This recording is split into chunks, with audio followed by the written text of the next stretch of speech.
Gujarat Ahmedabad ఎయిర్పోర్ట్లోని plane crash అక్కడ rescue operations ఇంకా కొనసాగుతున్నాయి. ఇప్పటివరకు 265 మంది మరణించినట్టు తెలుస్తోంది. ఇప్పటివరకు భారతదేశంలో ఎన్నడూ కూడా ఇటువంటి ఒక భారీ ప్రమాదాన్ని చవిచూడలేదు. చూడండి, ఇక్కడ మీకు కనబడుతోంది సెకండ్స్తో సహా. కొన్ని సెకండ్స్లోనే సుమారుగా 10 సెకండ్లో టేక్ ఆఫ్ తీసుకుంది flight. So flight take off తీసుకోగానే అది స్టార్ట్ అయినటువంటి సమయాన్ని నుంచే చాలా తక్కువ సమయంలోనే అలా వెళ్ళిపోయింది, గాల్లోకి లేచింది. చాలా తక్కువ హైట్తో అది ప్రయాణం ప్రారంభించేసింది. సుమారుగా ఎగ్జాక్ట్గా 1 మినిట్లోనే అలా వెళ్ళిపోతూ కింద కుప్పకూలిపోయింది. బీజేసీ సో కాలేజ్లో ఈ ఫ్లైట్ కుప్పకూలిపోయినట్టు తెలుస్తోంది. బీజేహెచ్ కాలేజ్లో ప్రస్తుతానికి ఈ ఘటన పైన తీవ్ర దిగ్భ్రాంతి వ్యక్తం చేస్తున్నారు చూసేవారంతా కూడా. సో బీజేఎం కాలేజీలో ఈ ఫ్లైట్ కుప్పకూలిపోయింది. ఆ ఫ్లైట్ కుప్పకూలిపోయిన వెంటనే దట్టమైన పొగలు, అగ్నికిలలు ఎగిసిపడ్డాయి. ఫ్లైట్ భాగం మొత్తం కూడా పూర్తిగా తునాతునకలైపోయింది, బూడిదైపోయింది. ప్రస్తుతానికి ఈ ఘటనకు సంబంధించి ఇంకా రెస్క్యూ ఆపరేషన్స్ కొనసాగుతున్నాయి. అక్కడికి చేరుకున్న వారందరినీ కూడా రెస్క్యూ ఆపరేషన్స్లో సుమారుగా హాస్పిటల్కి తీసుకెళ్లే ప్రయత్నం చేస్తున్నారు. కనీసం ఆ మృతదేహాలను కూడా గుర్తుపట్టడం ఇబ్బందికరంగా మారింది. మృతదేహాలను కూడా గుర్తుపట్టలేని సిచ్యువేషన్ ఉంది. వాళ్ళని DNA టెస్ట్ల కోసం పంపిస్తూ ఉన్నారు. సో అక్కడ నిజంగా హృదయ విదారకమైనటువంటి దృశ్యాలే. సో ప్రజెంట్ అక్కడ జరిగేటువంటి ఆ దృశ్యాలు చూస్తుంటే ఎవరైనా కూడా కన్నీళ్లు పెట్టాల్సిందే. ఒకసారి ఆ విజువల్స్ చూడండి.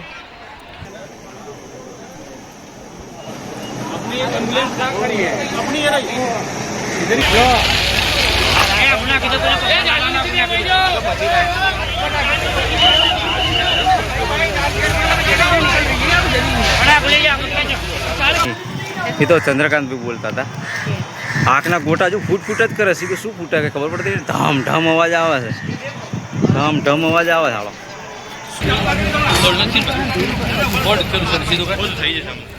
సో ప్రజెంట్ అయితే అక్కడ ఇంకా రెస్క్యూ ఆపరేషన్ కొనసాగుతున్నాయి. ఆ ఫ్లైట్లో సుమారుగా 242 మంది ప్రయాణిస్తుండగా ఒకే ఒక్కరు కొన్ని గాయాలతో బయటపడగలిగారు. మిగిలిన వారంతా కూడా సజీవంగా అక్కడే సమాధైపోయారు, అగ్నికి ఆహుతైపోయారు.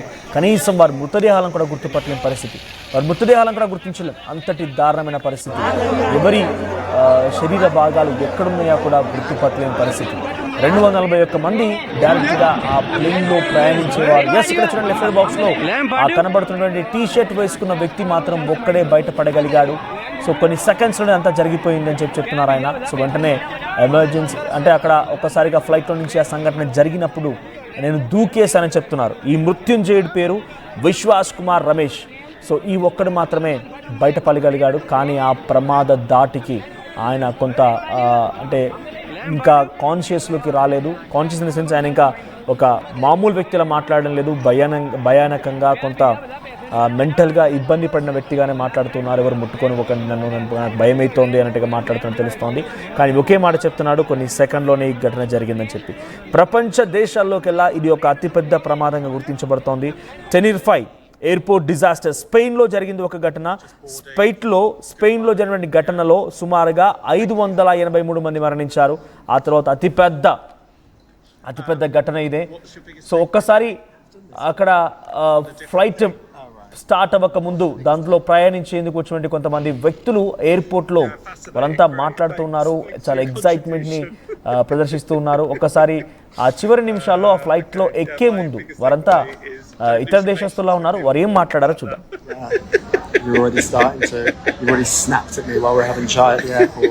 We are in the airport, just boarding.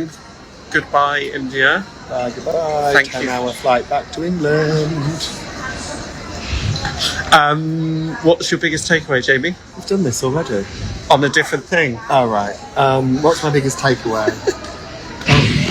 I don't know. Yeah, fascinating. Great. Thanks for your contribution. Okay. Yeah, my biggest takeaway. 169 మంది భారతీయులు, ఒకసారి అది ప్లే చేయండి పీసీఆర్ గ్రాఫిక్స్ ప్లే చేయండి.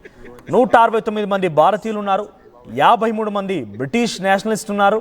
సో దాంట్లో 7 పోర్చుగీస్ ఉన్నారు, 1 కెనడా, 12 మంది క్రూ టీమ్స్ ఉన్నారు. దాంట్లో 10 మంది ఎయిర్ హోస్టెస్, క్రూ మెంబర్స్ ఉన్నారు, 2 pilots, Sumit Sabharwal and cockpit ఇద్దరు కూడా ఉన్నారు.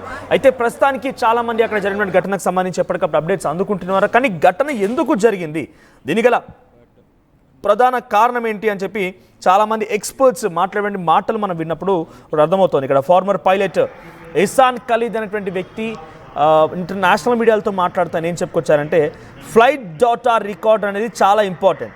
సో ఫ్లైట్ డాటా రికార్డర్ అనేది చాలా ఇంపార్టెంట్. సో దాంట్లో కాక్పిట్ వాయిస్ రికార్డర్ కూడా ఉంటుంది, ఏసీఆర్స్ డాటా కూడా ఇంపార్టెంటే. అయితే ఇక్కడ ముందుగా మనం ఆ ఫ్లైట్ని ఆ స్టార్ట్ అయ్యేటువంటి దృశ్యాలు చూడండి, చాలా కామన్గానే రెగ్యులర్ టేక్ ఆఫ్ లాగానే ఉంది. కానీ కొంచెం ముందుకు వెళ్ళిన తర్వాత దాంట్లో ఏదైనా ప్రమాదం వాటిల్లిందా, ముందుగానే నిప్పంటుకుందా అంటే అక్కడ మనకు నిప్పంటుకున్న దృశ్యాలు లేవు. కానీ ఇక్కడ ఎవరైతే ఫార్మర్ పైలట్ చెప్తున్న మాటలు ఉన్నాయో, ఇసాన్ ఖలీద్ అని చెప్తున్న మాటలను దాంట్లో ఏమర్థమవుతోంది అంటే, engine malfunction, power loss of power, faced loss of power which could be attributed to engine malfunction. So అక్కడ దానికి పవర్ లాస్ అయింది. ఇన్ ద సెన్స్ ఇక్కడ ఎలక్ట్రిక్ సర్క్యూట్ సంబంధించి ఏదో ఇబ్బంది తలెత్తింది. ఫ్లైట్ మొత్తం ఫ్లయింగ్ కోసం కావాల్సినటువంటి ఆ పవర్ని అది అందుకోలేకపోయింది అనేది మాత్రం ఇక్కడ ఆయన మాటలతో అర్థమవుతుంది. అందుకే ఇంజన్ మాల్ ఫంక్షన్ కారణంగానే ఈ ప్రమాదం జరిగి ఉంటుందని చెప్తున్నారు. Especially due to A bird strike. ఇది ఎలాంటప్పుడు జరుగుతూ ఉంటుంది అని అంటే కనుక, బోత్ ఇంజన్స్ ఫెయిల్ అయినప్పుడు జరగవచ్చు, ఆ తర్వాత ఏదైనా బర్డ్ స్ట్రైక్ చేసినప్పుడు జరగవచ్చు. షార్ట్ టైం ఫ్రేమ్లో the visuals show that the aircraft face the loss of power. The loss of power can be due to engine malfunction ద్వారా ఈ పవర్ సప్లై కరెక్ట్గా అవ్వకపోవడం అయి ఉండొచ్చు. It is very unlikely that both engines would lose power simultaneously. So ఒక engine ఆ power కోల్పోయినా, engine malfunction కారణంగా పవర్ కోల్పోయినా కూడా, ఒక ఇంజన్ పవర్ దానికి మాల్ ఫంక్షన్కి గురైనా ఇంకో ఇంజన్ స్పేర్లో ఉండుంటుంది. కానీ ఇక్కడ జరిగినటువంటి ఘటనలో 2 ఇంజన్స్ ఆగిపోయి ఉంటాయి. అందుకే ఎగిరినటువంటి అది గాల్లోకి లేసినటువంటి చాలా తక్కువ సమయంలోనే కుప్పకూలిపోవాల్సి వచ్చింది, ఈ ఘటన జరగాల్సి వచ్చింది. It's a very big engine. Air ఇండియాలో వాడేటువంటి చాలా పెద్ద ఇంజన్స్ ఉంటూ ఉంటాయి. And it is both engines lost power due to the bird hit on 1 minute duration. He had to his explanation on the possible cause. So ఏదైనా పక్షి ఢీ కొట్టిన సమయంలో ఇటువంటి ఘటన జరిగి ఉంటుంది. ఇంజన్ ఒకసారిగా మాల్ ఫంక్షన్ గురైపోయి పవర్ సప్లై ఆగిపోయి ఉంటుందని చెప్పి ఆయన చెప్తున్నారు, మాజీ పైలట్. సో 600 feetకి లేసింది. Flight was at 600 feet. Whether it was one problem or multiple problems, no one can say that it. So ఒక 600 మీటర్ల ఎత్తు వరకు లెగిసినటువంటి ఆ విమానం ఒక్కసారిగా బీజే మెడికల్ కాలేజ్ దగ్గర ఒక్కసారిగా ఆ బిల్డింగ్ పైన కుప్ప కూలిపోయింది. ఈ ఘటనలో అటు ఆ మెడికల్ కాలేజ్ ఉన్నటువంటి 24 మంది జూనియర్ డాక్టర్లు, వైద్యులు, ఆ తర్వాత అక్కడికి వచ్చిన పేషెంట్స్ అందరూ కూడా ఈ ఘటనలో దుర్మరణం పాలయ్యారు. మరోవైపుగా 241 మంది ఆ ప్లేన్లో ప్రయాణిస్తున్న వ్యక్తులందరూ కూడా దుర్మరణం పాలయ్యారు. ఈ ఘటన నిజంగా ఎవరికీ జరగకూడదు. చాలా హృదయ విదారకమైనటువంటి ఈ ఘటన ఇది. ప్రపంచ దేశాలు మొత్తం కూడా ఇప్పుడు గుజరాత్లో జరిగిన ప్లేన్ యాక్సిడెంట్ వైపుగా చూస్తున్నాయి.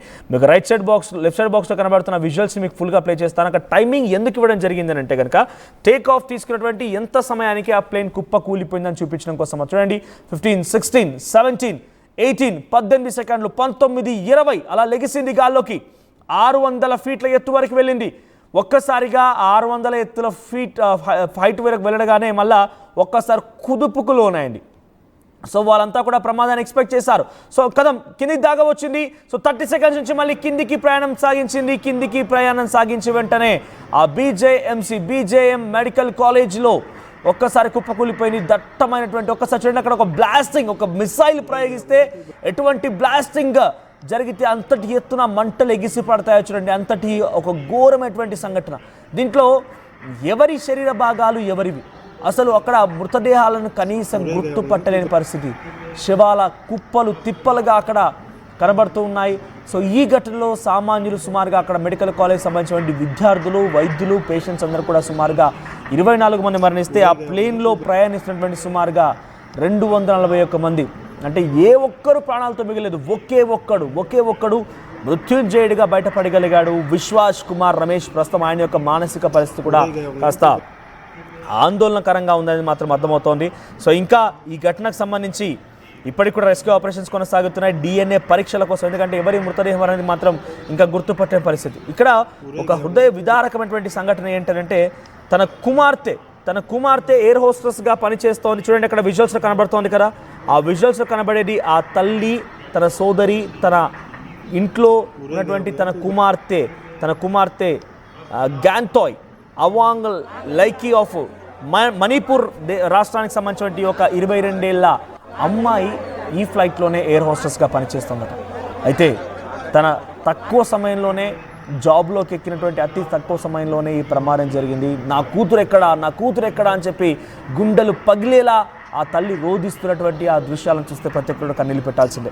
I want to see you, where are you, a woman here saying in his audio and video. ఒక్కసారి మనం ఆ వీడియో చూద్దాం, మీకు కూడా అర్థమవుతుంది వాళ్ళ యొక్క బాధ, వాళ్ళ ఆవేదన, వాళ్ళ యొక్క దుఃఖం. ఒకసారి మీరు కూడా చూడండి.